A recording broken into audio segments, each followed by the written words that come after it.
Today I'm sharing 7 beautiful Easter DIYs you can make on a budget, and all the items are from Dollarama. Let's get started. And make sure you stay to the end to see a bonus DIY, but this one did not go as planned. We're going to start with a mesh wreath. All you need is a wire wreath frame, some different color mesh ribbon that you can find at the dollar store, and I'm going to use some decorative ribbon as well. So all we have to do is start cutting off pieces of the mesh. They don't have to be very big. I'm going to do a couple of colors at a time. Then I'm going to add some of the decorative ribbon that I picked out. It's the same thing. I'm going to cut it the same length as the mesh ribbon that I'm doing. And I just want to do the cute little ribbon tails on there. So what you do is you fold it in half and then you cut on a diagonal from the fold to the edge. And then that gives you the little ribbon tail. So I'm going to put those together, and then I'm just going to use a pipe cleaner, pinch them there in the middle. Then you're just going to take the pipe cleaner and put it right around the wire frame and twist it on the other side to hold it in place. And I'm going to do that a bunch more times. So I have some different colors. I have some white, some yellow, purple, whatever colors that you feel are Easter. You can pull colors out of the ribbon that you pick out to use. And I'm just going to do the same thing over and over and over again until you get the wreath frame filled.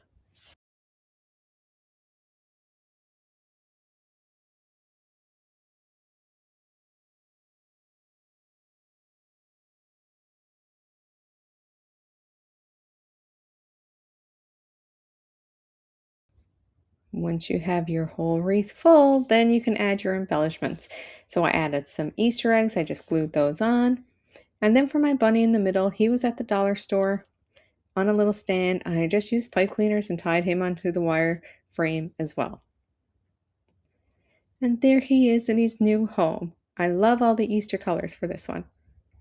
Our next one, I hope you picked up your wire frame, your burlap ribbon, and your bead wreath. That's all you need for this DIY. And this one was inspired by a wreath I saw at Winners for $39.99. And this one is costing us less than $5. So all you're going to do is tie your jute twine onto your wire wreath frame, and you're just going to start wrapping that around and around and around to hide the wreath frame.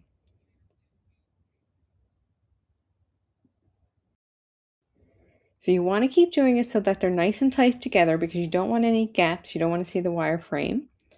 If you have some gaps, you can easily move the jute around to kind of cover them up. But then to end it off, you're just going to take your jute twine and tie it on to a loop that's already on there to keep it in place. And this wire wreath, I believe, was the 14-inch, and just one spool of the jute twine covered the whole wreath. It does take a little while to do, so you might want to make a coffee and just watch your favorite show as you're going around and around, but it's really easy. Then we're going to take our bead wreath. I've used this in the Valentine DIY too. These bead wreaths are really cute. They're like $1.50 or something at the dollar store. I'm just going to bend it to make 2 bunny ears. I mean, you can't get any simpler than that. You could use 2 bead wreaths and use one as each ear, but I thought that might be a little bit big for the ears. So again, I'm just going to hold them in place with a pipe cleaner. Nothing fancy to see here. And I like these bead wreaths because they're so bendable. If you don't like the shape, you can always rearrange it to get the shape that you want. And then I'm just going to tuck the pipe cleaner right into the wire wreath and twist it around to secure the ears to the wreath. Then you just want to tuck in your pipe cleaner into your jute twine so that the jute twine covers it nice. And you can leave it like this. The one at Home Sense was like this with no embellishment, but I thought this guy could use a little flower crown or something. So I had these white peonies that I also bought at the dollar store. I'm just going to pop those off the stem. And I'm going to use the leaves too. And I'm going to use 3 because 3 is our magic number. Remember, if you're doing things, a lot of times odd numbers are just easy on the eye, so you want to do things in 3, 5, or 7 usually. Then once I have them in place of where I think they look good, I'm just going to add a bit of hot glue and glue them right into place. And there is our finished HomeSense inspired bunny wreath. All right, switching gears now from the wreaths, our third DIY is going to be a table runner made from 2 identical dish towels.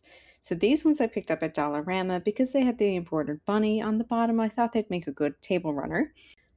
And I'm just going to turn those over and just glue the end of one dishcloth to the end of the other. So then when we flip it over, we now have a lovely table runner with some embroidery on each end. And to add a little bit more embellishment to this, I have this trim that I picked up at Dollarama. So I'm going to use this one with the little tassels. And I'm just going to hot glue that right along the edge of each side of the table runner, just to give it that little finishing touch. And then we have our cute finished table runner. Another idea you can do for this on the ends, I've made another one actually that has tassels on each corner. And in the next DIY, I will show you how to make those tassels. So now we're going to use another dishcloth. You can use the same kind if you picked up the same one as before. This one I found at Walmart, although I think it was last year. I didn't see it there this year. But this one is going to be a cute little DIY accent pillow. So you're going to take your dishcloth, you're going to fold up a few inches on the bottom to create like a little pocket. I'm just going to hot glue each side, and then I'm going to fold the top down so that our embroidery sits in the middle of the cushion, not right at the end. And that's why I'm folding it. I'm doing this pocket type of pillow. If you just fold it one end to end, your bunny embroidery is going to be right down at the bottom of your pillow. I want it more centered on the pillow, so that's why I'm turning up the bottom part a little few inches and then coming down with the other part. So we're just going to hot glue one side of it so that it's nice and closed on that side. Then we're going to take our stuffing. I picked up a pillow. They're on the very end in the Dollaramas, just like a regular pillow. I think they're a couple of bucks. And I just tore out some stuffing from it. So I'm going to use that into this accent pillow. So you want to stuff it in there good, and then you can choose how much stuffing that you need for a nice fluffy pillow. Then I'm going to hot glue along the bottom edge. And then I'm going to close it up on the other side.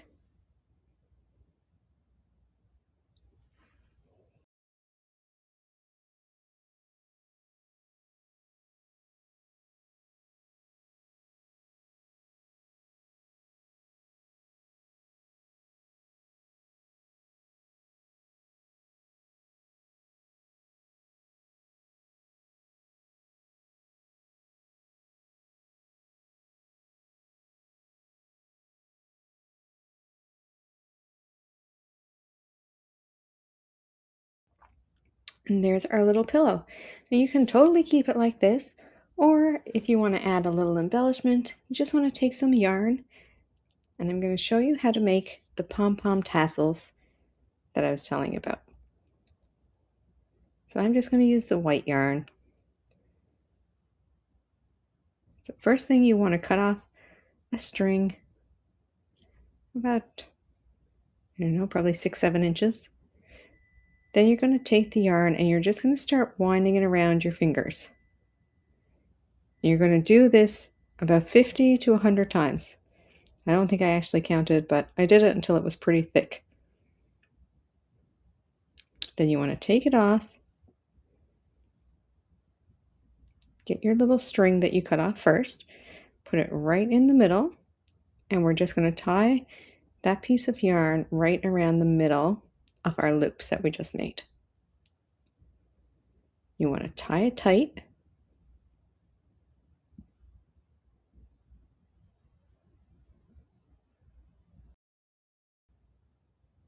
just like that. And then to make the pom-pom, we're going to put our scissors in through the loops and just snip them so it frays out the end. So you want to do that on both ends. Again, just put your scissors through the loops and snip them so it frays. And then we're just going to fluff it all together so we make this little ball.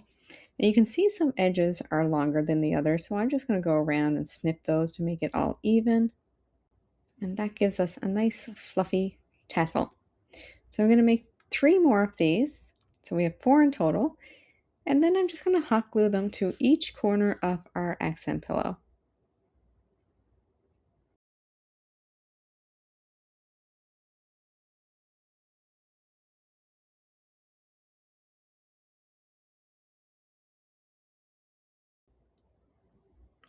And there you go. There's our accent pillow made from our dish towel. I love how this looks with the little pink accent pillow behind it. For our next DIY, you may remember this from my Valentine's DIY video. It's going to be quite similar, except I'm going to use a bunny cutout. This one I got at the dollar store. It was just a wooden one, and I had Mod Podge some paper on it just to give it a design on one side. So you're just going to rip out a page from any old book, one that you're not going to read again, and we're just going to take a marker and trace along our bunny outline. These markers I also got at Dollarama actually, and they're really nice. They have a thin side on one and a thicker tip on the other end, and I like the colors that they come in. You can get some really nice vintagey pastel colors in this. So you want to look for these markers as well at Dollarama. And we're just going to trace the outline right along our bunny. And then once he's all traced out, we're just going to color it in. So now that it's all colored in, I picked up this frame at Walmart for a couple of bucks. I love the arch shape of it, and the gold I think gives it a real nice vintage vibe.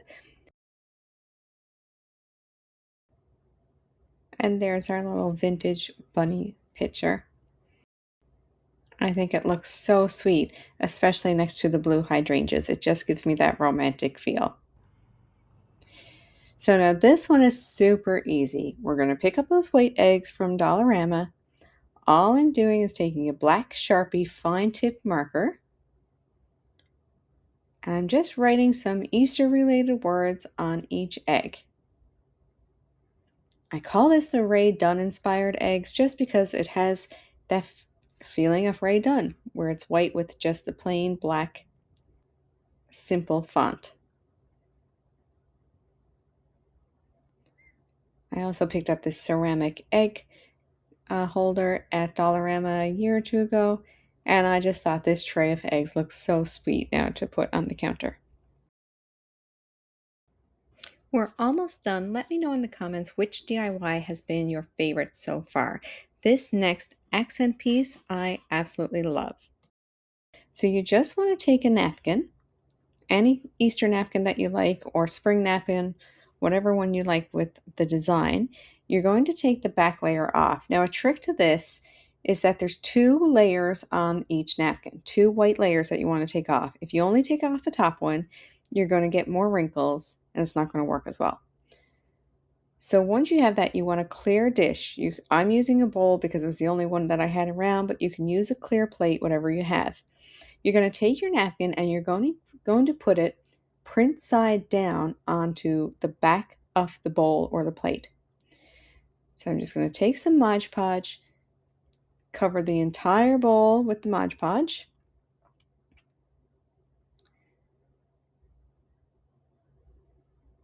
And again, you don't have to be particular about it.